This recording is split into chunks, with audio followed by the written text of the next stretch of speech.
Bani Israel walaupun begitu degilnya masih juga Allah berikan karunia dan rahmat kepada mereka. Kemudian setelah itu Allah Subhanahu wa taala menceritakan lagi bagaimana watak Bani Israel. Allah mengatakan walaqad alimtumul ladzina i'tadaw minkum fi sabti faqulna lahum kunu qiradatan khasi'in faja'alnaha nakalan lima baina yadayha wa ma khalfahu wa mau'izatan lil muttaqin. Dan sesungguhnya kami telah mengetahui orang-orang yang melakukan pelanggaran di antara kamu pada hari Sabtu. Lalu kami katakan kepada mereka, jadilah kamu kera yang dihinakan. Maka kami jadikan yang demikian itu peringatan bagi orang-orang pada masa itu dan bagi mereka yang datang kemudian, serta menjadi pelajaran bagi orang-orang yang. Ayat ini memang kurang lengkap, tetapi kita ambil sebagai penjelasan yang lengkap pada surah Al-A'raf. Dan karena ayat ini disebut kisah Ashabus Sabti dalam surah Al-A'raf, tepatnya pada ayat 162 atau 163. Jadi kisahnya begini. Nabi SAW ketika sampai hijrah ke Madinah, kita tahu orang-orang Madinah ketika itu mayoritas orang-orang Yahudi, karena Yahudi terdiri dari 3 kabilah di Madinah itu.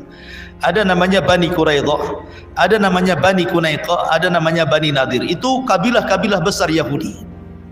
Dan yang paling besar namanya Bani Qunaiqah karena yang menguasai perekonomian Yathrib atau Madinah kala itu. Jadi Nabi SAW selalu berdialog dengan orang-orang Yahudi.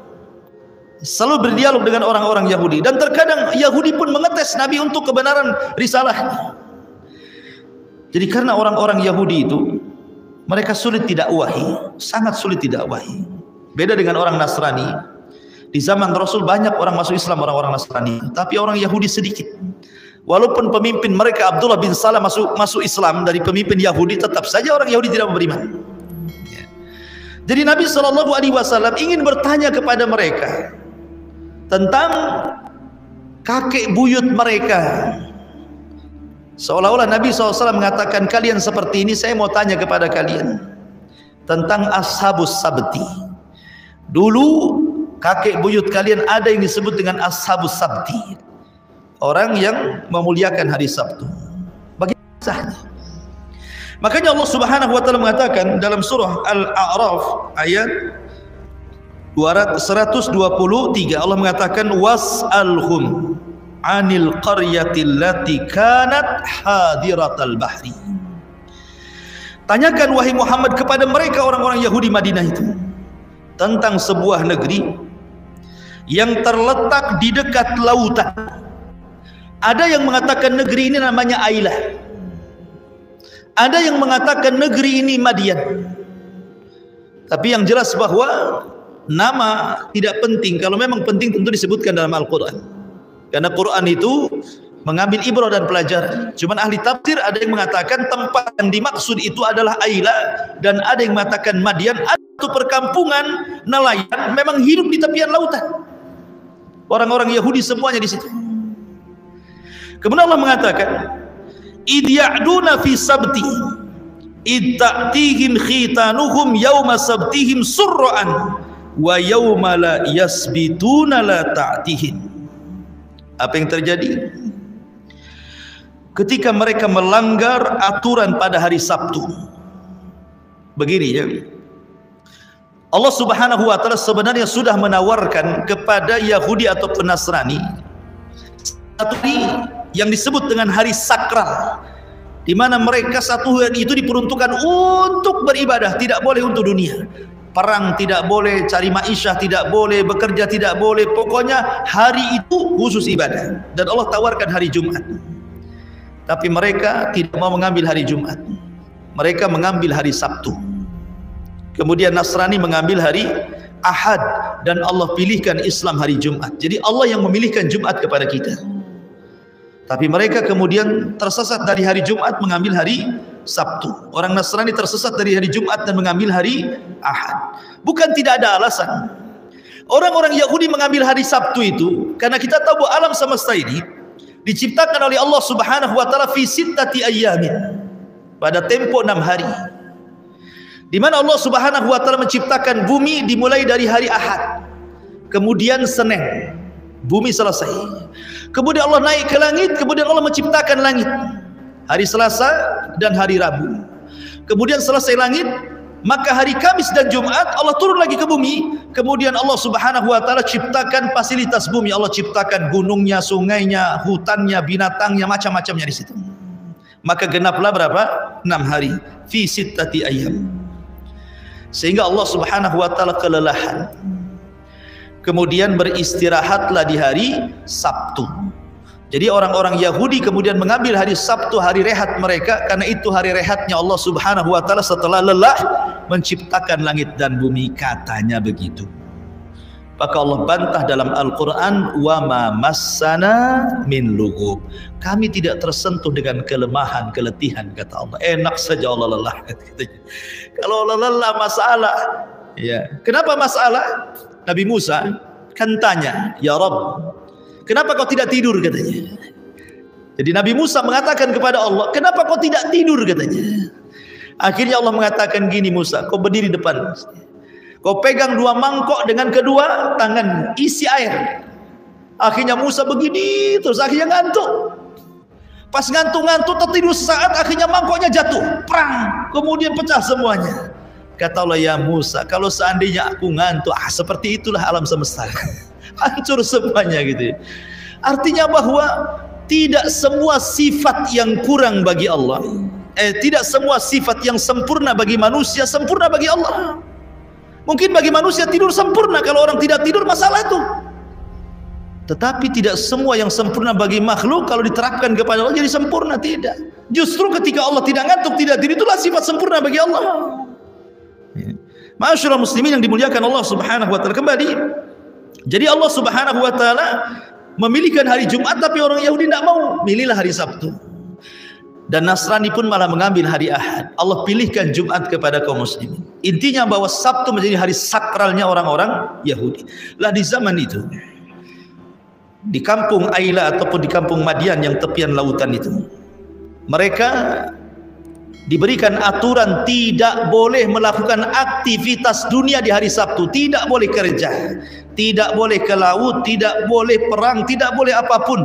Mereka harus masuk ke tempat-tempat ibadah mereka. 1 hari itu mereka harus beribadah kepada Allah Azza wa Jalla. Makanya Allah mengatakan, idh ya'duna fi sabti, ketika mereka melanggar aturan hari Sabtu. Kenapa mereka melanggar? Begini, kebiasaan mereka, ma'isyah mereka itu hanya satu, mereka mencari ikan. Itulah penghidupan mereka. Mereka penghidupan sebagai nelayan, tidak ada lagi pekerjaan kecuali nelayan. Sementara kemudian Subhanahu wa taala uji mereka dengan hari Sabtu. Kenapa demikian? Di hari-hari yang lain ikan itu tidak tampak. Ya mereka ke laut ya dapat, tapi sekedarnya. Tetapi dari Sabtu ikan itu pula muncul, bisa dilihat oleh mereka, loncat-loncat, bisa ditangkap dengan tangan, ke pinggir-pinggir lagi, apa enggak enak? Enggak usah dipancing, enggak usah dijaring, datang ke laut ditangkap saja, loncat-loncat, kayak manggil-manggil, sini bang kan gitu. Jadi mereka akhirnya kemudian orang-orang yang kurang iman itu, makanya Allah di sini mengatakan apa? Idh ta'tihim khitanuhum yawma sabtihim surra'an, katanya. Allah mengatakan apa? Ketika datang kepada mereka ikan-ikan yang berada di sekitar mereka pada hari Sabtu, surra'an, terapung-apung di permukaan air. Saking banyaknya di lautan itu, semua terapung ikannya, loncat-loncat, nampak gitu, bisa ditangkap dengan tangan. Tapi anehnya, wa yauma la yasbituna la ta'tim, tapi di hari selain Sabtu tak pula ikan itu muncul. Ikan itu tidak tahu kemana. Tapi kalau datang hari Sabtu kok ada pula ikan itu. Ini Allah Subhanahu wa taala sedang menguji Bani Israel. Allah uji itu, kuat nggak imannya. Akhirnya kemudian ada sebagian orang-orang fasik dari kampung tersebut, membuat khilah, ingin membuat makar. Wa yamkuruna wa yamkurullah wallahu khairul makirin. Mereka hendak menipu Allah, menipu orang-orang yang beriman. Yukhadi'unallaha walladzina amanu. Akhirnya mereka ketika sudah masuk hari Sabtu, belum masuk hari Sabtu, ketika kan hari dalam Islam itu ketika terbenam matahari. Pamannya ini Jumat, besok mau Sabtu, berarti ketika Jumat sore terbenam matahari, berarti masuklah hari Sabtu kan itu. Jadi mereka pandai, mereka jaring di sore hari Jumat, dipasanglah jaring-jaring mereka itu. Jadi mereka dikeruk, dibuat jalan, ya dibuat jalan supaya ikannya nanti kalau ada masuk ke perangkap mereka gitu. Jadi akhirnya mereka membuat perangkap di hari Jumat itu, di sore hari Jumat, untuk mengambil ikan di hari Sabtu. Kemudian mereka pun memanennya hari Ahad. Mereka mengatakan kami tidak ngambil ikan dari Sabtu. Cuman mereka pasang jaring di hari Jumat untuk ikan di hari Sabtu ditangkapnya hari Ahad kan itu. Yukhadi'unallaha walladzina amanu. Mereka hendak menipu Allah. Ya. Akhirnya kemudian segelintir orang ini kok nggak ada masalah. Maksudnya tidak ada azab kepada mereka. Mulailah diikuti oleh kawan-kawannya. Jadilah banyak. Buat kayak gitu semua satu kampung itu, kecuali orang-orang yang dirahmati dan beriman kepada Allah Azza wa Jalla. Makin banyaklah orang mengikuti gaya-gaya tersebut. Semua pasang jaring di hari Jumat untuk ikan hari Sabtu, dipanennya hari Ahad. Ketika kemudian lama mereka melakukan seperti dan mereka mendapatkan kesenangan dari situ. Mereka menganggap kan ikan yang kita ambil kan hari Sabtu, itu ikan hari Sabtu. Katanya kalau kita ngambil ikan dari Sabtu akan datang azab dari Allah Azza wa Jalla. Ada pun azab dari Allah. Akhirnya kemudian ada yang tajarru, sebagian mereka ada yang mulai berani mengambil ikan langsung dari Sabtu. Udah nggak ada lagi cerita pasang jaring Jumat untuk diambil hari Minggu, tidak, langsung hari Sabtunya mereka nyemplung ke laut. Mulainya sedikit, kok juga tidak turun azab kepada mereka gitu ya. Akhirnya kemudian orang-orang pun mulai ikut 1, 2, 3, akhirnya ramelah orang ikut mengambil ikan di hari Sabtu. Di sini Allah mengatakan id ya'duna fi sabti, ketika mereka melakukan pelanggaran di hari Sabtu. Akhirnya kemudian manusia terpecah menjadi 3. Manusia terpecah menjadi 3. Wa id qalat ummatun minhum lima ta'iduna qauman Allahu muhlikuhum aw mu'adzibuhum adzaban syadida qalu ma'dziratan ila rabbikum la'allahum yattaqun. Kemudian dan ingatlah ketika suatu umat di antara mereka berkata, mengapa kamu menasihati kaum yang akan dibinasakan atau diazab Allah dengan azab yang sangat keras? Mereka menjawab, agar kami mempunyai alasan bertanggung jawab kepada Tuhan dan agar mereka bertakwa kepada Allah. Dari ayat ini ada 3 kelompok. Bani Israel di kampung itu terbagi menjadi 3 kelompok setelah peristiwa mereka rame-rame mengambil ikan dari Sabtu. Kelompok yang pertama orang-orang fasik. Mereka mengambil ikan di hari Sabtu, yang tua yang muda ikut terlibat di situ. Kelompok yang kedua keras, tidak boleh kau ini ngambil ikan dari Sabtu, nanti azab akan turun kepada kalian. Kelompok yang ketiga pula bising kepada orang yang melarang mencari ikan di hari Sabtu. Makanya Allah mengatakan, wa idz qalat ummatun minhum lima ta'iduna kawan Allahu muhlikum. Ngapain kalian bising kepada mereka? Biarkan sajalah mereka mencari ikan di hari Sabtu. Mereka itu umat yang pasti azab akan turun kepada mereka. Ini enggak bersyukur ada orang lain menasihati, disalahkan pula orang nasihati. Begitulah di masyarakat, ikhwan. Pasti orang itu terbagi menjadi 3. Ada pelaku maksiat, ada orang yang melarang maksiat, ada yang ketiga tidak suka kepada orang yang melarang kepada maksiat. Sudahlah, biarkan tetangga itu, kalian bising kali, biarkanlah gitu. Itu di masyarakat kan gitu. Jadi umat terpecah jadi 3 di sini. Ya. Tetapi orang-orang yang melarang punya alasan. Qalu ma'dziratan ila rabbikum. Kenapa kami larang mereka? Agar kami punya alasan. Kalau nanti Allah mengatakan, kenapa kau tidak larang? Aku sudah larang kau Rabb, kan gitu maksudnya ya. Tapi mereka tetap seperti itu. Jadi dia punya tanggung jawab dakwah gitu ya. Falamma nasu ma dzukiru bi. anjayna alladhina yanhauna 'anis su' wa akhadna alladhina zalamu bi'adzabin ba'isim bima kanu yafsukun. Falamma atau amma nuhu anhu qulna lahum kunu qiradatan khasi'in. Maka setelah mereka melupakan apa yang diperingatkan kepada mereka, mereka cuek. Orang-orang itu nggak didengar lagi tuh. Orang-orang yang menasihati mereka nggak didengar sudah. Apalagi sudah ada pembelaan kan dari orang-orang yang melarang orang yang melarang.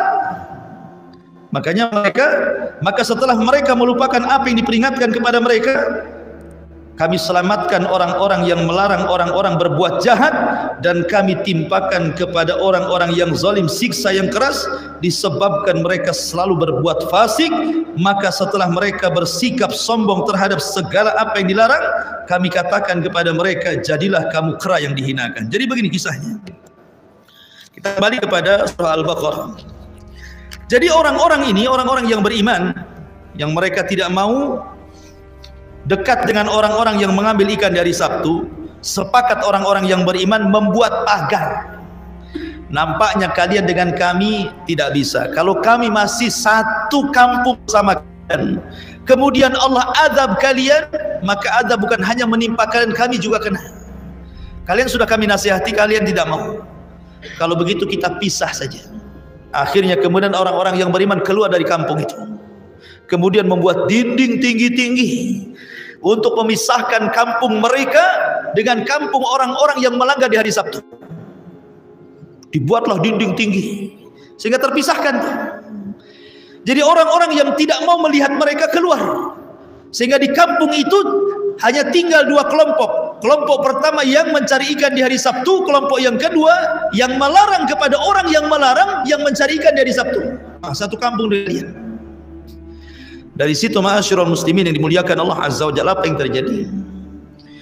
Biasanya di balik tembok itu apabila mereka dapat ikan, rame. Biasalah nelayan kalau pulang dari lautan dapat tangkapan itu kan senang mereka, jerit-jerit gitu ya, teriak saking senangnya. Dan itu mereka biasa dengar hari-hari, terutama di hari Sabtu mereka ramai. Tapi suatu hari tidak pula ada suara. Senyap di hari Sabtu itu tidak ada orang yang biasanya ramai kali, tak ada satu suara manusia pun. Sementara orang-orang yang beriman kan di balik dinding tuh, kok biasa ramai kok nggak ada ini. Penasaranlah orang-orang, coba lihat, tanjatlah tebing itu. Kemana mereka perginya? Kok tidak ramai-ramai? Akhirnya satu orang diutus untuk memanjat dinding melihat. Pas dilihat ke kampungnya itu, tak ada satu orang pun. Tidak ada satu orang pun. Akhirnya kemudian dilaporkan kepada ulamanya, tidak ada orang di kampung itu, sepi, tak ada orang, yang kecil, yang besar, yang tua, yang muda, yang laki, yang perempuan, tidak ada semuanya. Kagetlah akhirnya. Dari situ mereka bersepakat untuk membuka dinding pemisah, pagar pemisah, benteng pemisah antara kampung mereka dengan kampung orang yang melanggar dari Sabtu. Ketika dibuka dindingnya itu, pintu dindingnya itu, tiba-tiba mereka melihat pemandangan yang mengejutkan. Tidak ada orang sama sekali, tetapi ada kera-kera yang sedang menempel di dinding-dinding mereka. Semua kera di situ. Sebagian dan babi. Jadi ada yang dikutuk jadi kera, ada yang dikutuk jadi babi.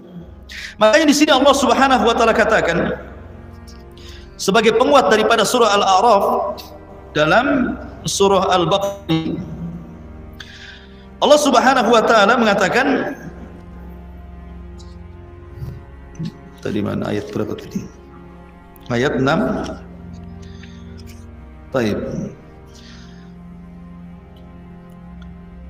Walaqad alimtumul ladzina i'tadaw minkum fi sabti faqulna lahum kunu qiradatan khasi'in.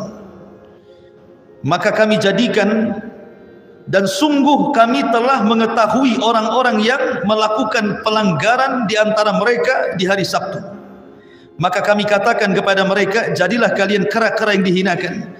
Maka kami jadikan yang demikian itu nakalan, peringatan, lima baina yadaihi wa ma khalfaha, bagi orang-orang yang ada pada masa itu, bagi orang-orang yang akan datang kemudian, wa mau'idatan lil muttaqin, dan juga bagi pelajaran yang bisa diambil orang-orang yang bertakwa jauh setelah peristiwa itu. Jadi ketika kemudian mereka orang yang beriman membuka gerbang itu, ternyata diambil pemandangan yang luar biasa, mereka menjadi keras semuanya dan sebagian mereka jadi babi. Sebagian para ulama mengatakan bahwa yang muda-muda semua dikutuk jadi keras, dan yang babi itu yang tua-tua. Jadi yang tua dikutuk jadi babi, yang muda-muda dikutuk jadi kera. Ada yang mengatakan seperti itu. Ada yang mengatakan bahwa orang-orang yang mengambil ikan di hari Sabtu itu dikutuk jadi kera. Kemudian yang kedua, orang yang memperingatkan orang yang melanggar di hari Sabtu dikutuk jadi babi. Ya kan? Kenapa?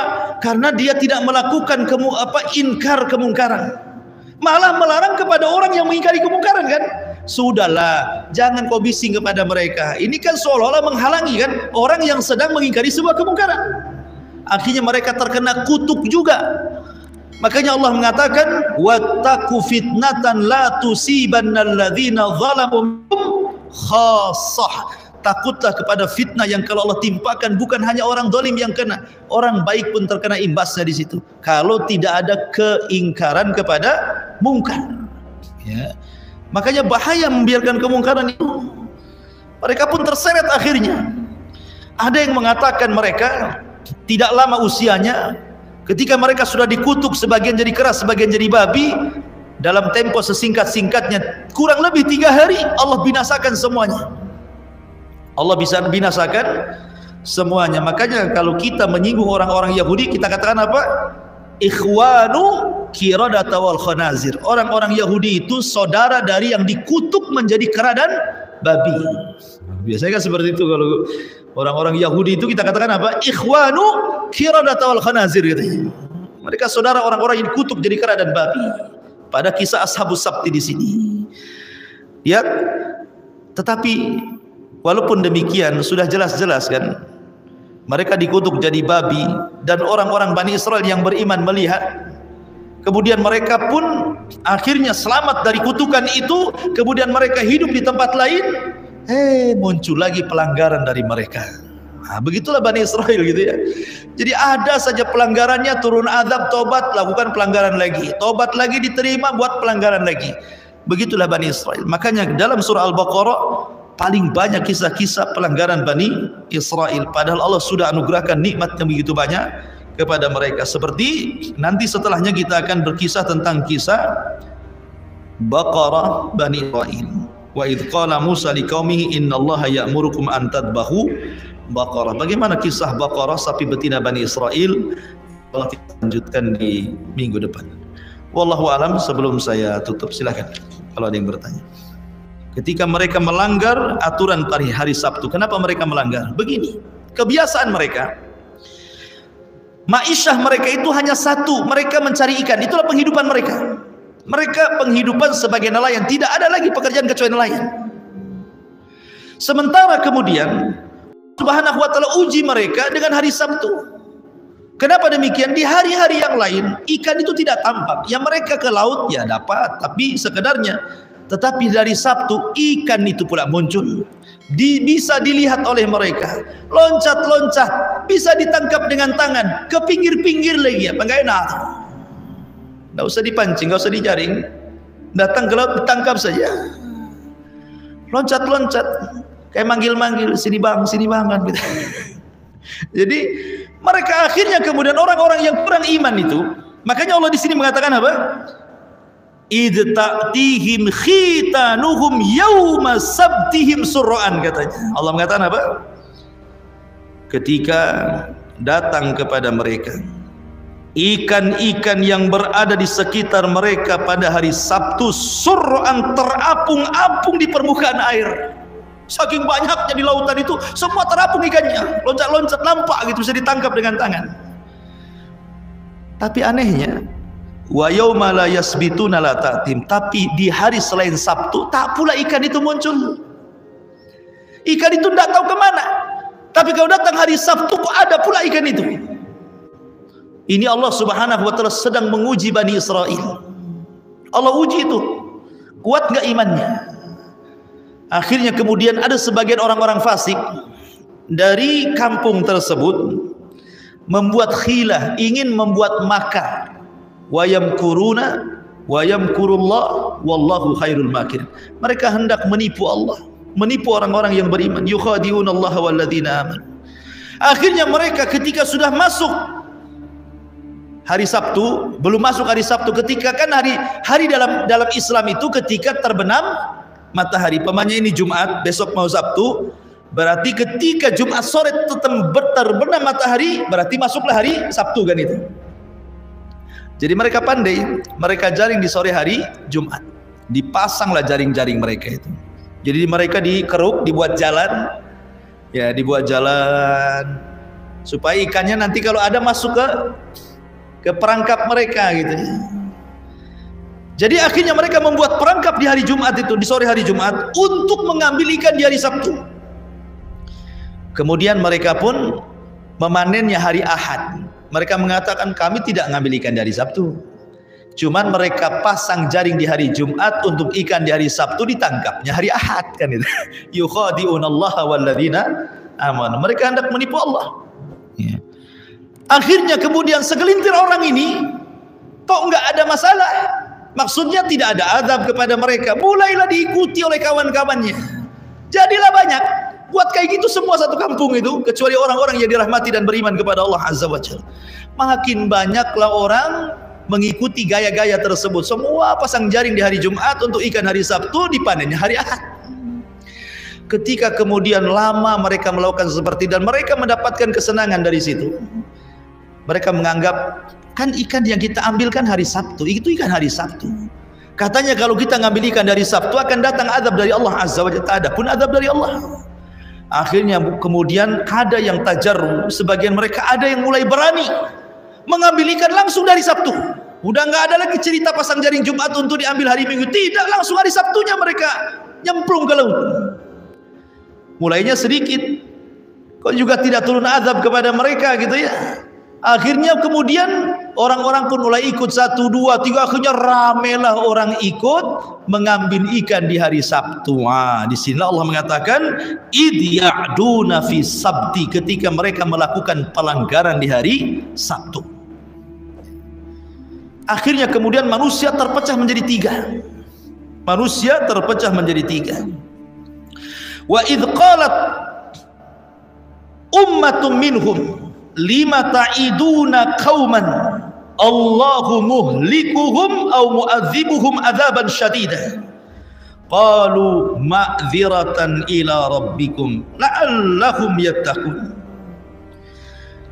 Kemudian dan ingatlah ketika suatu umat di antara mereka berkata, mengapa kamu menasihati kaum yang akan dibinasakan atau diazab Allah dengan azab yang sangat keras?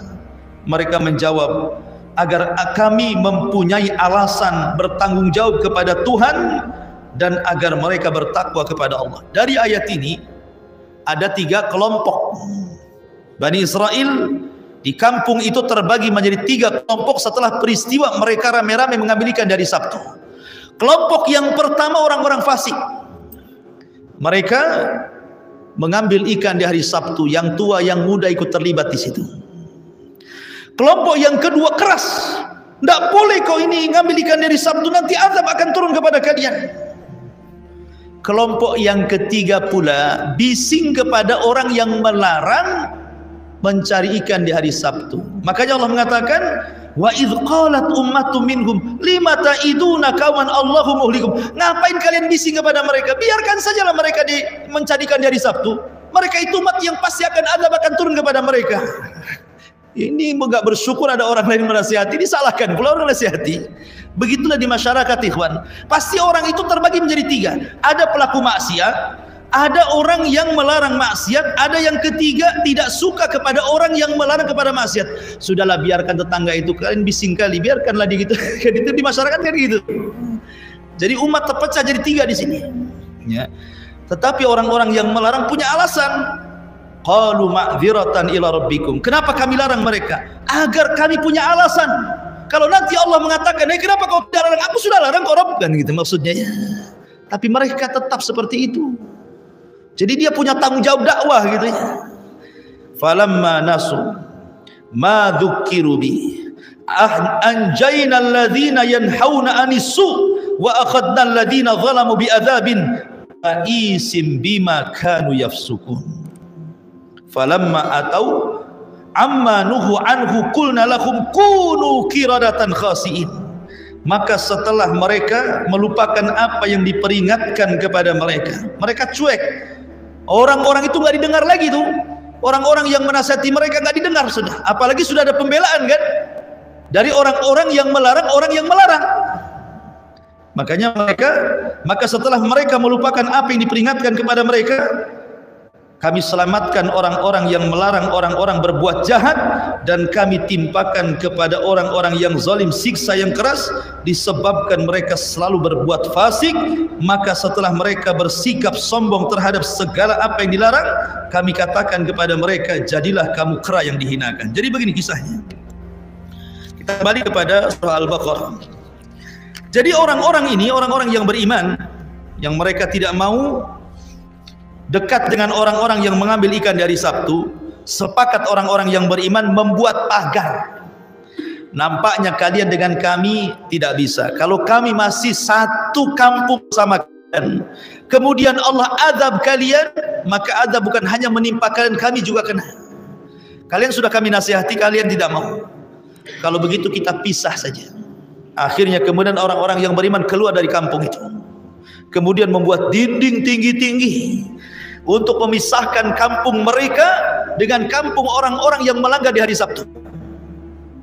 Dibuatlah dinding tinggi sehingga terpisahkan. Jadi orang-orang yang tidak mau melihat mereka keluar, sehingga di kampung itu hanya tinggal dua kelompok. Kelompok pertama yang mencari ikan di hari Sabtu, kelompok yang kedua yang melarang kepada orang yang melarang yang mencari ikan di hari Sabtu. Satu kampung dilihat. Dari situ ma'asyiral muslimin yang dimuliakan Allah Azza wa Jalla, apa yang terjadi? Biasanya di balik tembok itu apabila mereka dapat ikan, ramai, biasalah nelayan kalau pulang dari lautan dapat tangkapan itu kan senang mereka, jerit-jerit gitu ya, teriak saking senangnya. Dan itu mereka biasa dengar hari-hari, terutama di hari Sabtu mereka ramai. Tapi suatu hari tidak pula ada suara. Senyap di hari Sabtu itu, tidak ada orang yang biasanya ramai kali, tak ada satu suara manusia pun. Sementara orang-orang yang beriman kan di balik dinding tuh, kok biasa ramai pun ada ini. Penasaranlah orang-orang, coba lihat, tanjatlah tebing itu. Kemana mereka perginya? Kok tidak ramai-ramai? Akhirnya satu orang diutus untuk memanjat dinding, melihat. Pas dilihat ke kampungnya itu, tak ada satu orang pun. Tidak ada satu orang pun. Akhirnya kemudian dilapor kepada ulamanya, tidak ada orang di kampung itu, sepi, tak ada orang, yang kecil, yang besar, yang tua, yang muda, yang laki, yang perempuan, tidak ada semuanya. Kagetlah akhirnya. Dari situ mereka bersepakat untuk membuka dinding pemisah, pagar pemisah, benteng pemisah antara kampung mereka dengan kampung orang yang melanggar dari Sabtu. Ketika dibuka dindingnya itu, pintu dindingnya itu, tiba-tiba mereka melihat pemandangan yang mengejutkan. Tidak ada orang sama sekali, tetapi ada kera-kera yang sedang menempel di dinding-dinding mereka. Semua kera di situ. Sebagian dan babi. Jadi ada yang dikutuk jadi kera, ada yang dikutuk jadi babi. Makanya di sini Allah Subhanahu wa taala katakan sebagai penguat daripada surah Al-A'raf dalam surah Al-Baqarah, Allah Subhanahu wa taala mengatakan, tadi mana ayat berapa tadi? Ayat 6. Baik. Walaqad alimtumul ladzina i'tadaw minkum fi sabti faqulna lahum kunu qiradatan khasiin. Maka kami jadikan, dan sungguh kami telah mengetahui orang-orang yang melakukan pelanggaran di antara mereka di hari Sabtu. Maka kami katakan kepada mereka, jadilah kalian kera-kera yang dihinakan. Maka kami jadikan yang demikian itu nakalan, peringatan, lima baina yadaihi wa ma khalfaha, bagi orang-orang yang ada pada masa itu, bagi orang-orang yang akan datang kemudian, wa mau'idatan lil muttaqin, dan juga bagi pelajaran yang bisa diambil orang-orang yang bertakwa jauh setelah peristiwa itu. Jadi ketika kemudian mereka orang yang beriman membuka gerbang itu, ternyata diambil pemandangan yang luar biasa, mereka menjadi keras semuanya dan sebagian mereka jadi babi. Sebagian para ulama mengatakan bahwa yang muda-muda semua dikutuk jadi kera, dan yang babi itu yang tua-tua. Jadi yang tua dikutuk jadi babi, yang muda-muda dikutuk jadi kera. Ada yang mengatakan seperti itu. Ada yang mengatakan bahwa orang-orang yang mengambil ikan di hari Sabtu itu dikutuk jadi kera. Kemudian yang kedua, orang yang memperingatkan orang yang melanggar di hari Sabtu dikutuk jadi babi. Ya kan? Kenapa? Karena dia tidak melakukan inkar kemungkaran, malah melarang kepada orang yang mengingkari kemungkaran kan. Sudahlah, jangan kau bising kepada mereka. Ini kan seolah-olah menghalangi kan orang yang sedang mengingkari sebuah kemungkaran. Akhirnya mereka terkena kutuk juga. Makanya Allah mengatakan, wattaqu fitnatan la tusibannal ladzina zalamu khassah. Takutlah kepada fitnah yang kalau Allah timpakan bukan hanya orang zalim yang kena, orang baik pun terkena imbasnya di situ. Kalau tidak ada keingkaran kepada mungkar. Ya. Makanya bahaya membiarkan kemungkaran itu. Mereka pun terseret akhirnya. Ada yang mengatakan mereka tidak lama usianya, ketika mereka sudah dikutuk, sebagian jadi keras, sebagian jadi babi, dalam tempo sesingkat-singkatnya, kurang lebih 3 hari, Allah binasakan semuanya. Allah bisa binasakan semuanya. Makanya kalau kita menyinggung orang-orang Yahudi, kita katakan apa? Ikhwanu qiradata wal khanazir. Orang-orang Yahudi itu saudara dari yang dikutuk menjadi kera dan babi. Biasanya kan seperti itu, kalau orang-orang Yahudi itu kita katakan apa? Ikhwanu qiradata wal khanazir gitu. Mereka saudara orang-orang yang dikutuk jadi kera dan babi. Pada kisah Ashabus Sabti di sini. Ya, tetapi walaupun demikian sudah jelas-jelas kan mereka dikutuk jadi babi, dan orang-orang Bani Israel yang beriman melihat, kemudian mereka pun akhirnya selamat dari kutukan itu, kemudian mereka hidup di tempat lain, muncul lagi pelanggaran dari mereka. Nah, begitulah Bani Israel gitu ya. Jadi ada saja pelanggarannya, turun azab, tobat, lakukan pelanggaran lagi, tobat lagi diterima, buat pelanggaran lagi. Begitulah Bani Israel. Makanya dalam surah Al-Baqarah paling banyak kisah-kisah pelanggaran Bani Israel, padahal Allah sudah anugerahkan nikmat yang begitu banyak kepada mereka. Seperti nanti setelahnya kita akan berkisah tentang kisah Baqarah Bani Israil. Wa idh qala Musa liqaumihi innallaha ya'murukum an tadbahu baqarah. Bagaimana kisah Baqarah, sapi betina Bani Israel? Allah kita lanjutkan di minggu depan. Wallahu alam. Sebelum saya tutup, silakan kalau ada yang bertanya.